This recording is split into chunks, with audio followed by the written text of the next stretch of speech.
Poligonai išlieka aktualiu objektų ir teritorija ginkluotusioms pajėgoms, bet kurios valstybės.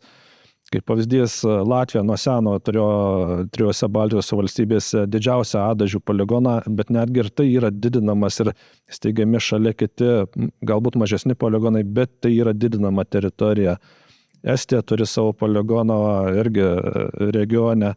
Lenkija, kiek žinoma, ruošiasi steigti naujus poligonus. Tai tas poreikis išlieka didžiulis, nes atsiradus grėsmiai šiai automatiškai ir natūralu, kad valstybės reaguoja, ginkluotosios pajėgos reaguoja, didėja, jos stiprėja ginkluotosios pajėgos ir automatiškai reikia naujų teritorijų, kur galėtų treniruotis. Poligonai ir lygiai tą pat daro ir vokiečiai, kurie ketina plėsti ir savo kariuomenę, kurie yra ir čia pas mus, kad galėtų daugiau treniruotis, kai kurie buvo užleisti, kai kurios vietos buvo užleistas mokymo, bet dabar jos atnaujinimas ir plečiamas. Nes jeigu mūsų kariai neparuošti, be poligonų, be apmokymų, tai jų efektyvumas bus menkas, o mes neturime daug gyventojų valstybėje, todėl mes turim branginti kiekvieną karį, profesionalų ar šauktinį, kad jis gebėtų maksimaliai efektyviai kovoti, apginti save, savo draugą, savo šeimą ir valstybę.